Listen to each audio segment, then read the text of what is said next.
الرحيم إذا جاء أجلهم لا يستأخرون ساعة ولا يستقدمون أو كما قال عليه الصلاة والسلام أكثروا ذكر هادم لذة الموت صدق الله المولانا العظيم وصدق رسوله النبي الكريم সর্বপ্রথম মহান রব্বুল আলামিনের দরবারে লাখ কোটি শুকরিয়া যে মহান রব্বুল আলামিন আমাদেরকে এই দিনে একটা মসজিদে এসে বসার তৌফিক দান করেছেন।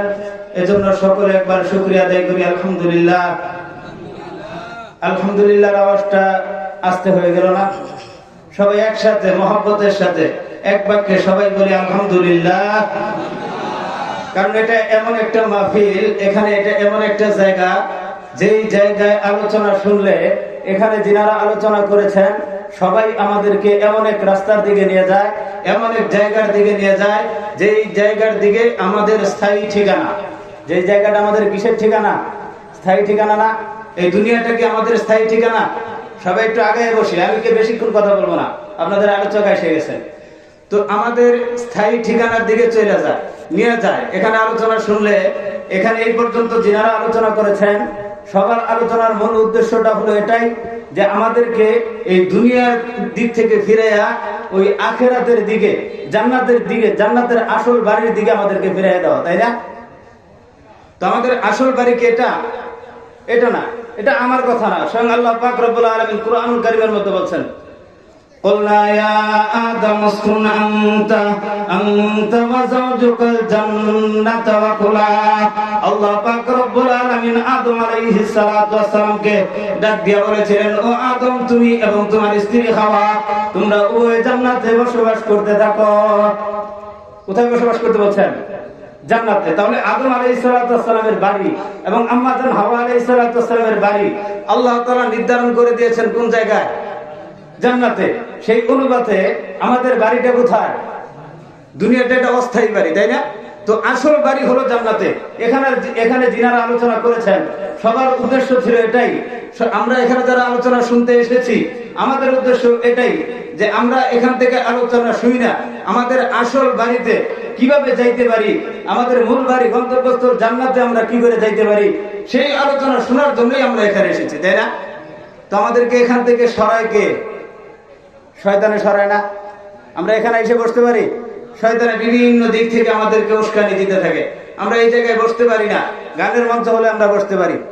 আল্লাহ পাক রব্বুল আলামিন আমাদেরকে দুনিয়াতে পাঠাইছেন। দুনিয়াতে আল্লাহ তাআলা আমাদেরকে এমনি এমনি বানায় নাই, এমনি এমনি পাঠায় নাই, অযথা পাঠায় নাই। আল্লাহ পাক রব্বুল আলামিন এখান থেকে আমল নিয়ে যাওয়ার জন্য পাঠিয়েছেন। দুনিয়াতে আসার পরে আমি আল্লাহ পাক রব্বুল আলামিনের কাছে যে ওয়াদা দিয়েছিলাম, কি ওয়াদা দিয়েছিলাম? যখন রূহ জগতে আমি ছিলাম আল্লাহ পাক রব্বুল আলামিন আমাকে প্রশ্ন করেছিলেন, আলাস্তু বিরাব্বিকুম? আমরা কি বলেছিলাম? এক বাক্যে বলে দিয়েছিলাম, হ্যাঁ নিঃসন্দেহে, ক্বালু বালা, আপনি আমাদের রব। বলছিলাম না? তো আল্লাহ তাআলার কাছে স্বীকারোক্তি দিলাম যে আল্লাহ আপনি আমাদের রব। দুনিয়াতে আসার পরে ওই আমাদের আসল বাড়িকে ভুলে গেলাম, দুনিয়াতে আসার পরে আমাদের আসল ঠিকানাকে ভুলে গেলাম। ওই ভুলে দেওয়া ঠিকানা যাতে আমাদের পুনরায় স্মরণ করিয়ে দেওয়া হয়, এই স্মরণ করিয়ে দেওয়ার জন্য এই মাহফিল, তাই না? তো এই মাহফিল কিন্তু অনেক দামি একটা জিনিস। দামি জিনিস না? এটা জান্নাতের বাগান। জান্নাতের বাগান না ভাই? এটা জান্নাতের বাগান। এখান থেকে এখানে আলোচনা শুনলে আস্তে আস্তে আস্তে আস্তে দিলের মধ্যে একটা পরিবর্তন সৃষ্টি হয়।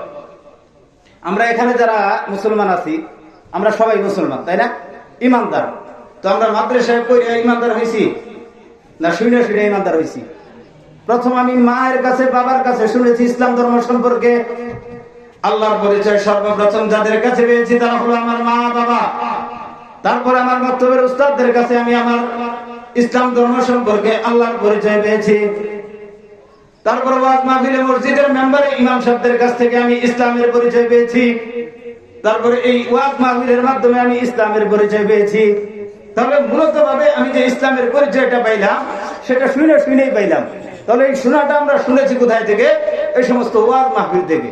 যদি এই সমস্ত ওয়াজ মাহফিল না হয়, এই দিনের আলোচনা না হয় তাহলে এক সময় এই দিন থাকবো না। এজন্য এটার অনেক গুরুত্ব।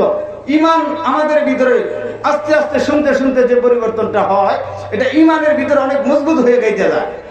এই জন্য আমরা যদি এই আলোচনাগুলো শুনি, এখান থেকে আলোচনা শোনার পরে কলবের ভিতরে যে পরিবর্তনটা আসে, এই পরিবর্তনটা আসাই হলো এই ওয়াজ মাহফিলের কাজ। তো এই জন্য আল্লাহ পাক রব্বুল আলামিন আমাদেরকে দুনিয়াতে পাঠাইলেন। আমি 2-4টি কথা বলে শেষ করে দেব ইনশাআল্লাহ। তো আল্লাহ তাআলা আমাদেরকে দুনিয়াতে পাঠাইলেন। তো দুনিয়াতে আমরা আসছি, এখানে চিরকাল থাকতে পারবো? কেউ আজ পর্যন্ত যারা আসছে কেউ থাকতে পারছে? বা সিরিয়াল মতো আগে দাদা আসছে, পরে বাবা আসছে, পরে আমি আসছি। যাওয়ার সময় কি আগে দাদা যাবো, পরে বাবা যাবো, পরে আমি যাব? কোনো সিরিয়াল নাই। আল্লাহ পাক রব্বুল আলামিন সিরিয়াল করে দিয়েছেন। কি সিরিয়াল? আল্লাহ পাক রব্বুল আলামিন কুরআনুল কারীমের মধ্যে বলেন, ইযা জাআ আজালুহুম লা ইস্তাখিরুনা সাআতান ওয়া লা ইস্তাকদিমুন। আল্লাহ পাক রব্বুল আলামিন বলেন, তো যখন কারো নির্ধারিত সময় আইসা যাইব, যখন কারো নির্দিষ্ট সময়টা চলে আসবে, লা ইস্তাখিরুনা সাআতান ওয়া লা ইস্তাকদিমুন, কই আজরাইল ওই নির্ধারিত সময়ের মধ্যে যখন আমার জান কবজ করা হবে, ওই সময়টা এক মুহূর্ত আগে আসবে না, এক মুহূর্ত পরে আসবে না। আজরাইল একটু আগে পরে আসবো। তো আমরা আসার সময় জ্যামের কারণে দেরি হয়ে গেছে। আজরাইলেরও আসতে পারে জ্যাম পরে। জ্যামে করবেন না, কোনো সমস্যা হবো? কোনো সমস্যা হইতো না। একটু সামান্য আগে আসবো না, একটু সামান্য পরে আসবো না। একটা ঘটনা বলে শেষ করে দিব। এক আল্লাহর ওলি কিছু সংখ্যক মানুষদেরকে নিয়ে, ওনার সাকরিদেরকে নিয়ে নসিহত করতেছেন, দিনের আলোচনা করতেছেন। তো দিন বুঝাইতেছেন। এমন সময় এক লোক আইসা, যাকে কেউ চিনে না, ওই মজলিসে আসলেন। আইসা মজলিসের মধ্যে বসলেন, এরকম আপনাদের মাঝখানে যেমন বসছেন। বসার পরে এক লোকের দিকে একটু তাকাইছেন, তাকানোর পরে উঠে চলে গেছেন। তো চলে যাওয়ার পরে যার দিকে তাকাইছেন, ওই লোকটা বিশ্বাস হুজুরকে বলতেছে, হুজুর একটু আগে একজন লোক আসছিল, আপনি লক্ষ্য করে দেখছেন? কই হ্যাঁ দেখছি তো। কই লোকটা আসলো, বসলো, আর উঠে চলে গেল। কই না, এই লোকটা যখন আমার দিকে তাকিয়েছে তখন আমার ভিতরে কইটাটা ছিঁড়ে গেছে। ভয় আমার অন্তরাত্মা কেঁপে উঠেছে। কই কেন এমনটা হলো কেন? আমার মনে হয় এই লোকটা মালাকুল মউত। আমাকে আপনি দূরে কোথাও সরাইয়া দেন, আমি এই এলাকায় থাকতে চাই না। আচ্ছা ঠিক আছে, তুমি বারবার বলার পরে যখন পিসাবকে জোর করে ধরছে, কোনো কথাই মানে না। আমাকে একটু অন্য কোথাও পাঠিয়ে দেন, দূরে সরাই দেন, যাতে এই লোক আমার না পায়। তো পিসাব হুজুর আল্লাহর কাছে দোয়া করছে। বাতাসে তাকে এত দূরে নিয়ে গেছে, যেখানে তার এখান থেকে যাইতে কমপক্ষে 15 দিনের রাস্তা। বাতাসে নিয়ে গেছে সামান্য সময়ের মধ্যে। আর তিব্রুল মাসবুক একটা কিতাব আছে, ওই কিতাবের মধ্যে ঘটনাটা আসছে। তো যাই হোক, কিছুক্ষণ পরে আবার ওই লোকটা আসছে, যে লোককে দেখে ভয় পেয়ে গেছে। তো আসার পরে এই আল্লাহর ওই লোকটাকে দেখে বলতেছে, মিয়া তুমি কে? কারো দিকে এমন নজরে তাকাইতে নাই যে সে দেখে ভয় পেয়ে যায়। তো যখন ওই আল্লাহর ওই লোকটাকে, অপরিচিত লোকটাকে জিজ্ঞাসা করলো, তো ওই অপরিচিত লোকটা বললো যে হুজুর আমি এই কথাটা আপনার কানে কানে বলি। কয় বলেন? আল্লাহ তাআলা আমাকে আদেশ করেছে, আমি হলাম মালাকুল মউত। আল্লাহ তাআলা আমাকে আদেশ করেছে এই লোকটার জান কবজ করতে হবে অমুক দ্বীপের মধ্যে, অনেক দূরে। ওই দূরে আমি তালাশ করে দেখলাম, তার জান যেই সময় কবজ করতে হবে, ওই সময় থেকে সে যেই জায়গায় আছে, এই জায়গায় আসতে তার কমপক্ষে 15 দিন লাগবে। তো আমি চিন্তা করলাম যে আমি কি ভুল লোককে টার্গেট করলাম কিনা। তো এই লোক তো দেখা যায় অনেক দূরে। তো এই জন্য তার দিকে একটু মনোযোগ দিয়ে তাকাইছি, গভীরভাবে একটু তাকাইছি।